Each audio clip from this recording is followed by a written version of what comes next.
Hello students, welcome to 8 PM physics. আজকে আমি যে বিষয়টা বেছে নিয়েছি তোমাদের পড়াবার জন্য তা হলো লেখচিত্র সহযোগে গতির প্রকাশ। হ্যাঁ স্টুডেন্টস, ঠিক শুনেছ, লেখচিত্র সহযোগে গতির প্রকাশ। তাই যারা যারা একদম নতুন, চ্যানেলটি সাবস্ক্রাইব করে নাও। সেই সঙ্গে সঙ্গে অবশ্যই যদি কন্টেন্ট ভালো লাগে লাইক করবে এবং অন্যদেরকে জানার সুযোগ করে দিতে শেয়ার করবে।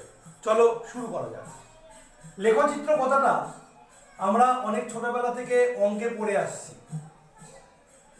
আমরা এখানে যে লেখচিত্র ব্যবহার করব সেটা হলো কার্টেসীয় নির্দেশতন্ত্রে যেভাবে আমরা অক্ষ ধরেছিলাম, দ্বিমাত্রিক কার্টেসীয় নির্দেশতন্ত্রে সেই লেখচিত্রগুলোই ব্যবহার করা হবে। অর্থাৎ এখানে ওয়াই অক্ষ এবং এক্স অক্ষ থাকবে।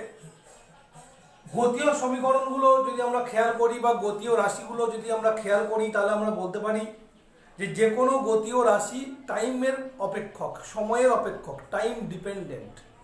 সময় পরিবর্তন হলে গতীয় রাশির মান বদলাতে পারে। সেই জন্য এখানে এক্স অক্ষে আমরা সময়টাকে আঁকবো, এক্স অক্ষে আমরা আঁকবো সময়টাকে। এবারে সময় যেহেতু নেগেটিভ হয় না বা পিছন দিকে চলতে পারে না, তাই এক্স অক্ষের ঋণাত্মক দিক আঁকার কোনো প্রয়োজন নেই। ওয়াই অক্ষে যে কোনো গতীয় রাশি আঁকা হবে, যে কোনো গতীয় রাশি, হতে পারে সরণ, হতে পারে দূরত্ব, হতে পারে বেগ, হতে পারে ত্বরণ, যে কোনো গতীয় রাশি আঁকা হবে। তো আমি একদম প্রথমে ধরো সরণ আঁকছি, ওয়াই অক্ষে আমি আঁকছি সরণ, ঠিক আছে। তো এবার দেখো ওয়াই অক্ষের নেগেটিভ পজিটিভ দিক থাকবে কি থাকবে না সেটা অনেক কিছুর উপর নির্ভর করছে। যদি রাশিটি ঋণাত্মক অর্থে ব্যবহার হয় তাহলে থাকবে, নাহলে থাকবে না। তো সরণ রাশিটি ঋণাত্মক অর্থে ব্যবহার হয় না, তাহলে সরণ সময় লেখচিত্রে ওয়াই অক্ষেও কোনো নেগেটিভ অ্যাক্সিস থাকবে না। এখন দেখো যদি আমি এখানে লেখচিত্র আঁকি তাহলে লেখচিত্র অনেক রকম আসতে পারে, ঠিক আছে। আমি পেতে পারি কোনো সরল রেখা। যদি সরল রেখা পাই তাহলে কি বুঝবো এরকম পেলে? তো ভালো করে পর্যবেক্ষণ করে দেখো, এইরকম একটা সরল রেখা তুমি তখনই পেতে পারো যখন তুমি দেখতে পাচ্ছ যে দেখো সময় যখন 0 তখন সরণটাও 0, অর্থাৎ 0 0 থেকে শুরু হয়েছে। যদি আমি এখানে সরণ আর সময় এর মান লিখি তাহলে অবশ্যই সময় এবং সরণ দুটোই একসঙ্গে 0।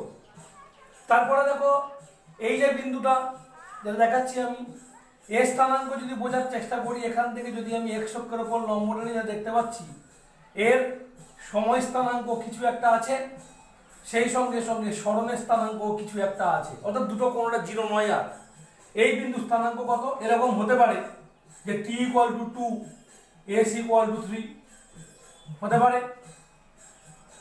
তারপরে এরপরে এই যে বিন্দুটা, যদি আমি এখান থেকে এর স্থানাঙ্ক যদি বার করার চেষ্টা করতাম তাহলে দেখতে পাচ্ছি সময় আগের থেকে বেশি, সরণও আগের চেয়ে বেশি।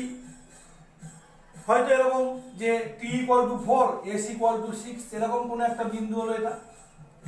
তাহলে স্পষ্টতই তুমি দেখো এখানে বুঝতে পারছো সময় যত বদলাচ্ছে সরণ তত ধীরে ধীরে বাড়ছে, তার মানে কণাটি গতিশীল, তার মানে কণার বেগ আছে। তাহলে এইরকম একটা লেখচিত্র থেকে আমরা বুঝে যাব এটা একটা গতিশীল কণার সরণ সময় লেখচিত্র, ঠিক আছে। এখন কথা হলো যে এই যে বলছি বেগ আছে, এই বেগটা কি করে বার করব? না, আমরা সবাই জানি বেগ বার করার উপায় হলো নির্দিষ্ট সময়ে অতিক্রান্ত দূরত্ব বা সরণ দেখে নিয়ে সরণকে সময় দিয়ে ভাগ করতে হবে। তাহলে দেখো এখানে 0 থেকে 2, এই 2 সেকেন্ডে কণার সরণ কত? 3। তাহলে বেগ কত হবে? না, বেগ হবে সরণ বাই সময়। বা তুমি এখান থেকে করতে পারতে 0 থেকে 4 সেকেন্ডে ও দূরত্ব 6, তাহলে বেগ হলো 6/4। এটাও দেখো কাটাকাটি করলে সেই 3/2। অর্থাৎ আমি দেখতে পাচ্ছি যেখান থেকে ইচ্ছা বেগ বার করি না কেন বেগের মান সমান বেরোচ্ছে 3/2। তাহলে এটা হলো সমবেগে গতিশীল কণার সরণ সময় লেখচিত্র। কি হবে যদি আমি এই লেখচিত্রটা অন্যরকম কিছু পেতাম? দেখা যাক। ধরো সরণ সময় লেখচিত্র তুমি এঁকেছো, সরলরেখায় পেয়েছো, কিন্তু এরকম একটা সরলরেখা পেয়েছো, মূল বিন্দুগামী নয়। তাহলে মূল বিন্দুগামী যেটা একটু আগে এঁকেছিলাম তার সঙ্গে এর কি কোনো পার্থক্য আছে? মূল বিন্দুগামী সরলরেখা আর অন্য যে কোনো সরলরেখা সরণ সময় লেখচিত্রে একই না আলাদা? উত্তর, যদি গতির প্রকৃতি বলা হয় তাহলে একই। সরলরেখা মানে তার বৃদ্ধি নিয়মিত। এখানে আমরা একটু আগে যেভাবে দেখলাম বেগ বার করেছিলাম, বেগ ধ্রুবক বেরিয়েছিল মানে সমবেগ। তাহলে যেভাবে ইচ্ছা সরলরেখা আঁকা হোক না কেন সেটা সমবেগে গতিশীল বোঝাবে। অর্থাৎ এখানে যে দুটো আঁকা আছে দুটোই সমবেগে গতিশীল কণার সরণ সময় লেখচিত্র। তাহলে কোনো পার্থক্য কি নেই? হ্যাঁ, অতি অবশ্যই পার্থক্য আছে। এই কালো কালিতে আঁকাটা দেখো শুরু হয়েছে t=0 s=0 থেকে, অর্থাৎ শুরুতেই কণার সরণ শূন্য। অথচ যেটা নীল কালি দিয়ে আঁকা সেটা দেখো শুরুতে কণার সরণ 0 নয়। তার মানে ব্যাপারটা এরকম হলো যে মনে করা যাক যে তুমি ঠিক করেছো কোনো একটা গাছের গোড়া থেকে একটি বস্তু কণার সরণ মাপবে। এই গাছের গোড়া তোমার নির্দেশ বিন্দু। এই প্রথম ক্ষেত্রে যখন মূল বিন্দু থেকে তুমি আঁকলে লেখচিত্রটা, তার মানে তুমি যার গতি পর্যবেক্ষণ করছো সেই গাছের গোড়া থেকেই হাঁটতে শুরু করেছে বা চলতে শুরু করেছে। কিন্তু দ্বিতীয় ক্ষেত্রে শুরুতেই একটা সরণ রয়েছে, তার মানে এক্ষেত্রে বস্তুটা গাছের গোড়া থেকে বেশ কিছুটা দূরে আগে থেকে দাঁড়িয়েছিল, তারপর সেখান থেকে চলতে শুরু করেছে। তাই একদম শুরুতেই যখন t=0 তখন কণার সরণ 0 নয়, সরণের আমি একটা নির্দিষ্ট মান পেয়েছি, যেটা হলো ওই এই বিন্দু থেকে। কোন বিন্দু থেকে? গাছের গোড়া যে বিন্দু সেখান থেকে। তুমি রেফারেন্স পয়েন্টটা ওইটা ধরেছো। এই হলো পার্থক্য। হলো? এখন দেখো, যদি আমি অন্যভাবে একটা সরলরেখা আঁকি, আর ভাবে আঁকা যেতে পারে সরলরেখা। যদি এভাবে আঁকতাম তাহলে কি বোঝাতো? না, এরকম সরলরেখা কখন আসতে পারে? যখন দেখা যায় যে এস এর মান সর্বদা একই, অর্থাৎ টির মান যখন 0 তখন হয়তো এস এর মান 4, টির মান 1 এস এর মান 4, টির মান 2 এস এর মান 4, টির মান 3 এস এর মান 4। অর্থাৎ সময় বাড়ছে, সময় বদলাচ্ছে, কিন্তু কণা দ্বারা অতিক্রান্ত দূরত্ব বা সরণ বদলাচ্ছে না। তার মানে বেসিক্যালি কণাটি স্থির আছে। তার মানে বেসিক্যালি কণাটি স্থির আছে, সেই কারণেই তার সরণের মান বদলাচ্ছে না। বোঝা গেল? অর্থাৎ এটা একটা স্থির কণার জন্য সরণ সময় লেখচিত্র। আবার দেখো এইরকম হতে পারে, এইভাবে সরলরেখা আঁকা হয়েছে। এক্ষেত্রে কি বোঝাচ্ছে? না, শুরুতেই যখন t=0 তখন সরণের একটা মান আছে, ধরা যাক সেই মানটা হচ্ছে 20। এবার দেখো পরবর্তী যে বিন্দুটা সেখানে টির মান একটু বেড়েছে। এখানে ছিল টির মান 0 মূল বিন্দুতে, এই বিন্দুতে টির মান বেশি, ধরো 1 সেকেন্ড। তখন দেখো সরণের মান আগের থেকে একটু কম, হয়তো 17 মিটার। আর একটু দূরে চলে যাও, এখানে দেখো টির মান আগের থেকে আরো বেশি, কিন্তু সরণের মান আগের থেকে আরো কম। তাই টি সময় যখন 2 সেকেন্ড তখন হয়তো সরণটা দেখা যাচ্ছে যে 14। যখন টির মান 3 তখন সরণ হয়তো দেখা যাচ্ছে 8। অতএব বোঝা যাচ্ছে আমি যে বিন্দুকে নির্দেশ বিন্দু হিসাবে ধরেছি, বস্তুটা দূর থেকে সেই বিন্দুর দিকে আসছে। বস্তুটি আস্তে আস্তে সরণ কমছে, অর্থাৎ কোনো একটা বিন্দুকে যদি আমি নির্দেশ বিন্দু ধরি তাহলে বস্তুটি ধীরে ধীরে সেই বিন্দুর দিকে চলে আসছে, এটাই বোঝাবে এখানে। তাহলে এই হলো সরণ সময় লেখচিত্রের সরলরেখার ভ্যারিয়েশনগুলো। এছাড়া আর অন্য কোনোভাবে আমি সরলরেখা আঁকতে পারবো না যেটা কিনা এখানে কোনো অর্থ বহন করতে পারে। এবার দেখা যাক বক্ররেখা আঁকলে কি বোঝায়। অনেক রকম বক্ররেখা আঁকা সম্ভব। তো একদম প্রথমে আমি একটা এরকম বক্ররেখা আঁকি।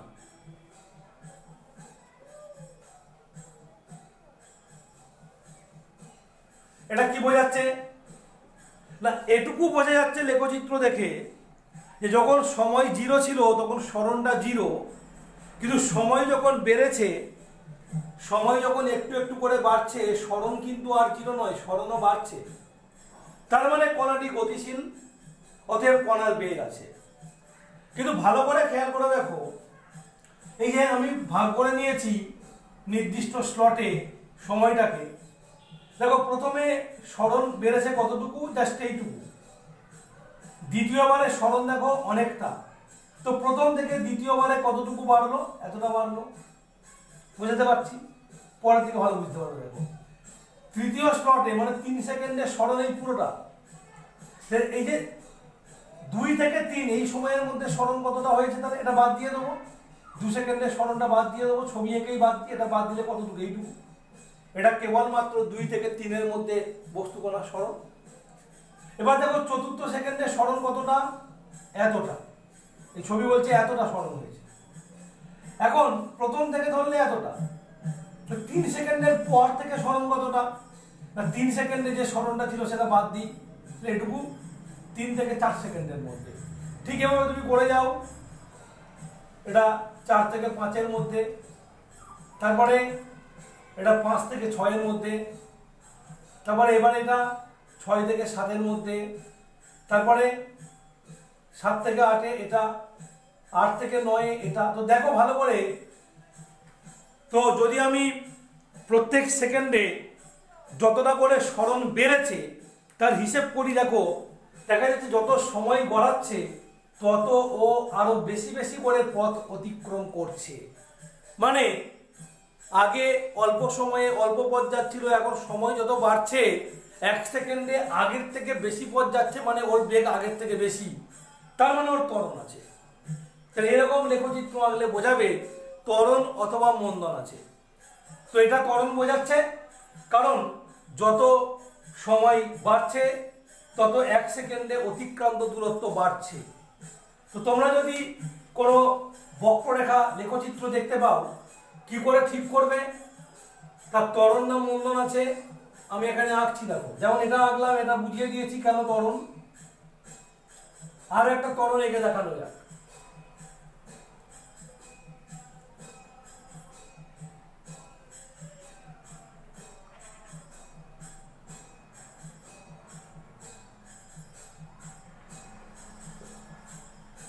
দেখো এখানে কি বোঝাচ্ছে, প্রথমে এই কণাটি অনেক দূরে ছিল, যত সময় এগোচ্ছে তত কণাটি আস্তে আস্তে ফিরছে।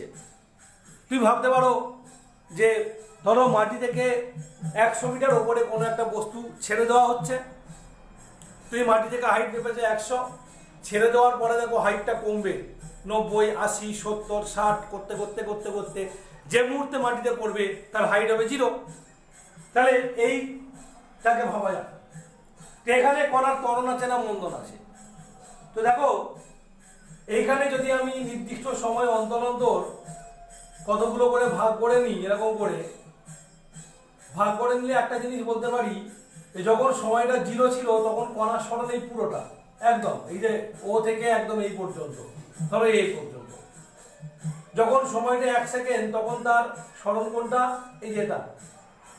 তাহলে 0 থেকে 1 সেকেন্ডের মধ্যে সে কতটুকু সরে গেল, 0 থেকে 1 সেকেন্ডের মধ্যে সরে গেছে মাত্র এইটুকু, এই যে এইটুকু।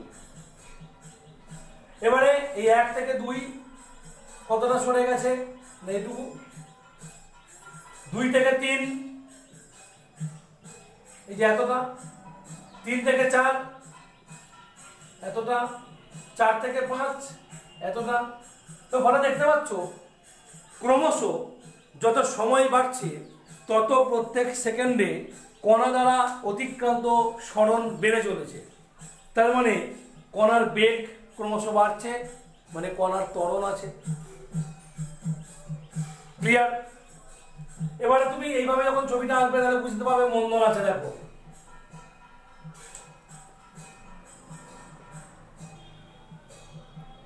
দেখো প্রথমে এই কণাটা 1 সেকেন্ডে কতটা গেছে, এটা পুরোটাই 1 সেকেন্ডে গেছে। 2 সেকেন্ডে কোথায়, ধরো এখানে, 2 সেকেন্ডে মোট গেছে এতটা। তাহলে 1 থেকে 2-এ কতটা গেল, বিয়োগ করব। তো ছবিটা বিয়োগ করবো কি করে, তাহলে এইটা বিয়োগ করার জন্য আমি এখান থেকে লম্ব টেনে দিই, এটা বিয়োগ করে গেলে কইটুকু থাকে এটা।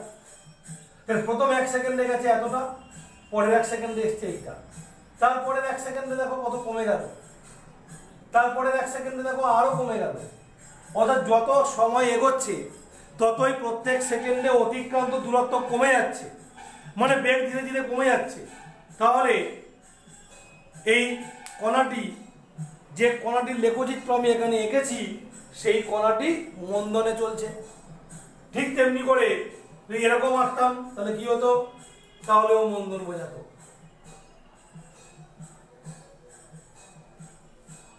তো এই ছবিগুলো প্রত্যেকটাই পিডিএফে নোটে এঁকে পরিষ্কার করে বুঝিয়ে দেওয়া আছে। তোমরা যারা আমার হোয়াটসঅ্যাপ গ্রুপে যুক্ত তারা অতি অবশ্যই পিডিএফ নোটে এই বিষয়গুলো পাবে। তো লেখচিত্র একেবারে নতুন একটি জিনিস, একেবারেই এই প্রথমবারের জন্য তুমি লেখচিত্রকে গতিতে প্রকাশ, মানে গতিকে লেখচিত্রের সাহায্যে প্রকাশ করছো। ক্লাস 9-এ কিছুটা ছিল যদিও বা, বাট এতটা ভাস্ট ওয়েতে ছিল না। সেই জন্য আমি এই প্রথম লেখচিত্রের যে ভিডিওটা আমি এখানেই তোমাদের জন্য শেষ করে দিচ্ছি। পরে বেগ সময় লেখচিত্র, তারপরে ত্বরণ সময় লেখচিত্র আলোচনা করে আরও একবার প্রথম থেকে শেষ পর্যন্ত সমস্তগুলোকে একসঙ্গে নিয়ে একবার আলোচনা করব, তবেই গিয়ে তোমাদের ক্লিয়ার হবে। তাহলে আজকে আমরা যে জিনিসগুলো পড়লাম ইন শর্ট আরও একবার বলে দিই, যে যদি আমি সরণ সময় লেখচিত্র আঁকি তাহলে সময়টা থাকবে এক্স অক্ষে, কোনো নেগেটিভ অক্ষ থাকবে না। সরণ থাকবে ওয়াই অক্ষে, এটারও কোনো নেগেটিভ অক্ষ থাকবে না। যদি স্ট্রেট লাইন পাই তাহলে বুঝবো সমবেগ, যদি কার্ভ লাইন পাই তাহলে বুঝবো অসমবেগ। এবার অসমবেগে চললে তার ত্বরণ থাকতে পারে কিংবা তার মন্দনও থাকতে পারে। ত্বরণ থাকলে কি হবে না, বেগ ধীরে ধীরে বাড়বে। বেগ বাড়বে মানে পরবর্তী সময়গুলোতে 1 সেকেন্ডে বেশি বেশি পথ যাবে। সুতরাং যে লেখচিত্রটা আমাকে দিয়েছে সেই লেখচিত্রটা এঁকে নেওয়ার পরে আমি যেটা করব, নির্দিষ্ট সময় অন্তর কতগুলো দাগ কেটে নেব।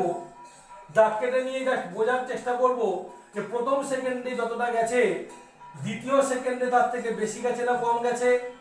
আমি এটা যেটা আঁকছি এখানে পরিষ্কার দেখতে পাচ্ছ, যত সময় গড়াচ্ছে তত অতিক্রান্ত দূরত্ব কমে যাচ্ছে, মানে বেগ ধীরে ধীরে কমে যাচ্ছে, তার মানে সেটা মন্দনে চলছে। এইভাবে বুঝবো ত্বরণ না মন্দন। আর একটা শেষ কথা, তোমাকে ধরো এরকম একটা লেখচিত্র দিয়ে বললো এই লেখচিত্রটার গতিটাকে তুমি প্রকাশ করো। কিরকম লেখচিত্র দিয়েছে, এরকম লেখচিত্র দিয়েছে, সময় আর সরণ।